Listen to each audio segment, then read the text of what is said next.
Okay, so we're back with Severity 2 Part 2, I think. And here's the new tiles I drew. I held on to this one. This one was actually already in the Salamite player's inventory, and it's just extremely powerful for the interrupts. Here's our new discard pile, which again is accessible if you spend 2 command points.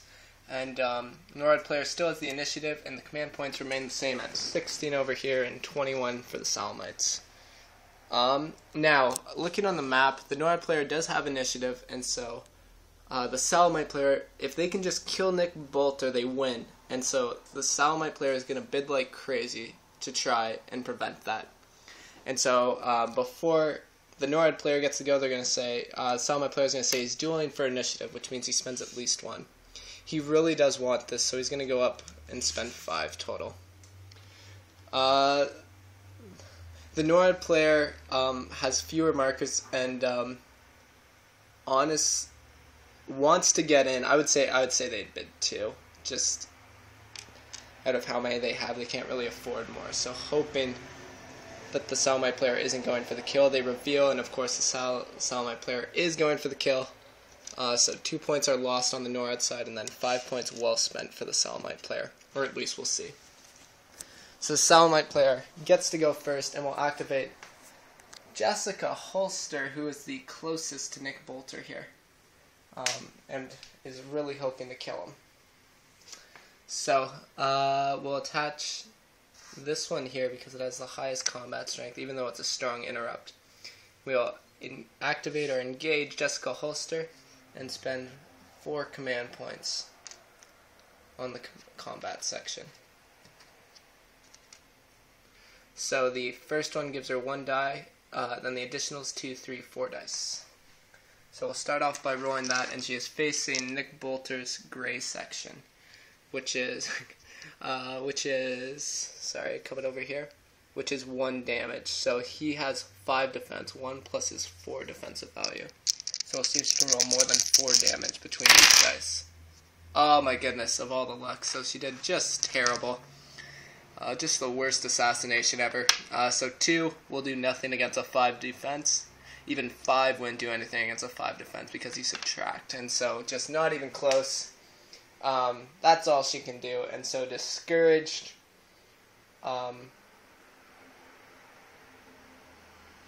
Discouraged Nick Bolter escape. Something I didn't even think of. Nope, that's good. One thing I just thought of, but I did correctly.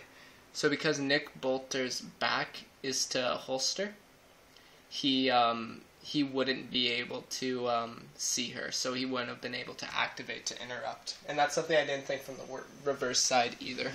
But anyways, so that's her turn. Discouraged, she's going to let Nick Bolter go, and hopefully they'll kill somebody else instead.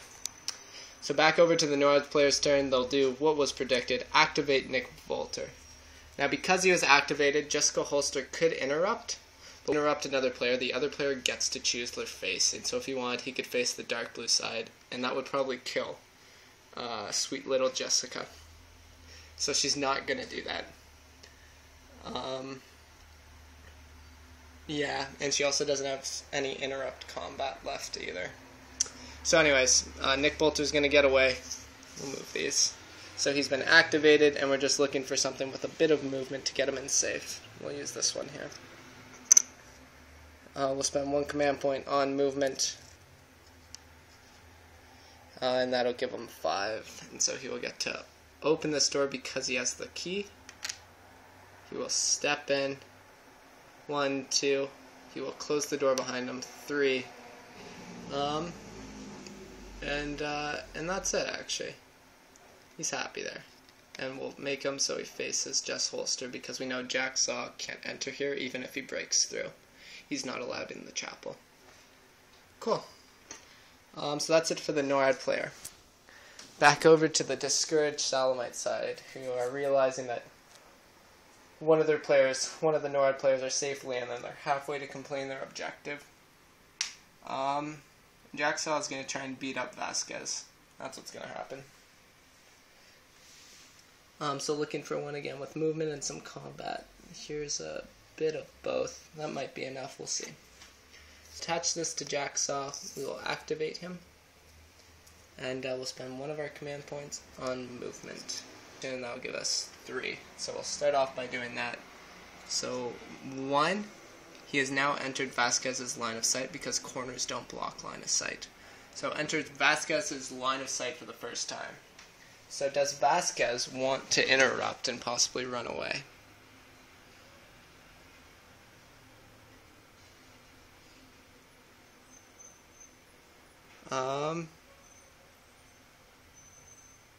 I'm just thinking of where she would run to. She could get to this door here. Then she'd have to break down that door. And she'd have to suffer an attack. No, what? It's for the win.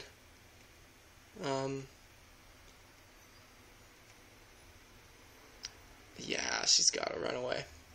So she will interrupt. So that requires a bidding war, so they're going to spend 3 to try and save her from Jack Saw. The Salamite player, again nervous, won't let it happen. Because in my head right now I'm thinking they need to make sure she doesn't die. So they won't let it happen. They'll bid more, they reveal. NORAD player again disappointed that they only bid 3 and didn't go for it.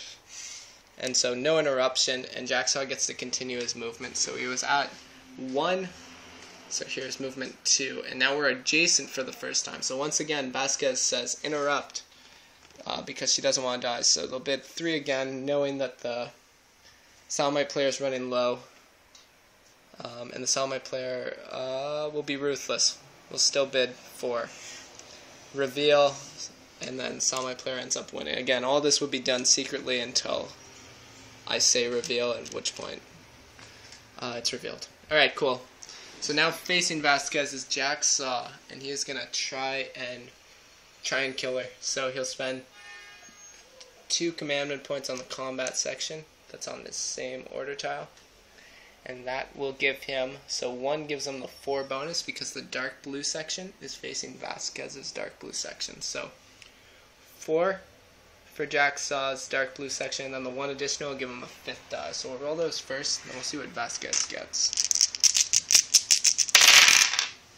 A solid roll, so the critical hit automatically goes through, so I'll do that right now.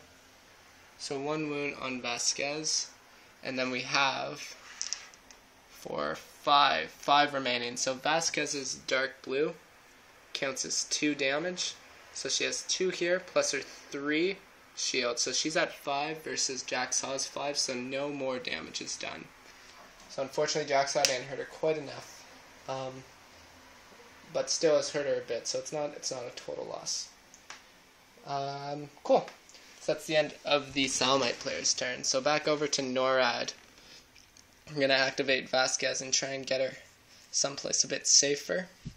And now because she's been activated, the Salamite player could interrupt, but they only have 1 command point left. So you're seeing how I'm sort of abusing my ability to interrupt because I'm not doing it smart enough. I keep running out of command points, and so interrupting is useless at this point.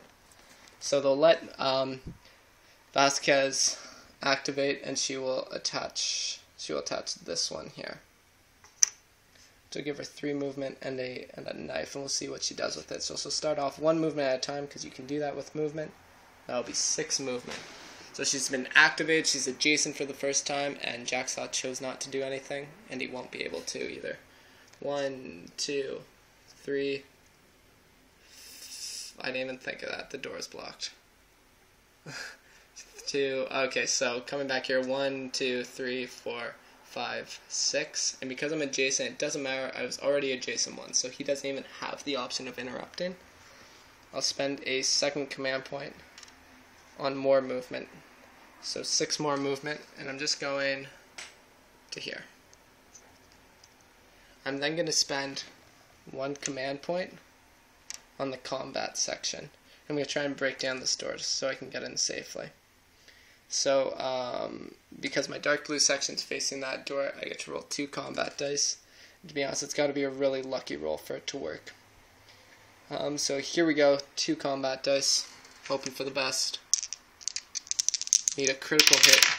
Oh, very close, so 4, which is enough. Jeez. So, broke open the door, and because there's nothing there, I'm just going to remove it from the game. And then I'm going to spend 1 more command point on movement, and Vasquez is in safe, and that's the winning condition for the NORAD team. So hopefully this gave you an idea of how line of sight works and how not to waste your command points. Anyways, yeah, I'll see you guys for scenario 3. This is actually a lot of fun. Feel free to ask any questions that you might have. Any feedback would also be helpful. If you like the moving cam, great. If you don't like the moving cam, let me know. And great. See you for scenario 3. Hey guys, so after reviewing the video, I realized that I made a pretty big mistake here. So here where I'm attaching that command point to Vasquez, so that her dark blue arc can break through that door for the win. It's actually not 2 dice, but 2 damage, as you see there. So 2 damage, of course, isn't enough to break down the door, which means I wouldn't have won this turn. However, the Soundlight player only had 1 command point left, and 3 unactivated characters. Meanwhile, the NORAD side still had plenty of command points, so what would have happened, just taken longer, I would have activated James Wu next turn and not attached anything to him. Attached an order tile and a movement to Nick Bolter so that he could open the door with the key card. And then Vasquez on the next turn would have just run in. So NORAD still would have won, it just would have been a bit longer and not quite as graceful. Anyway, sorry about the mistake. I hope you still enjoy these tutorials, and hopefully by scenario 3 I'll have this down pat. Thanks for watching.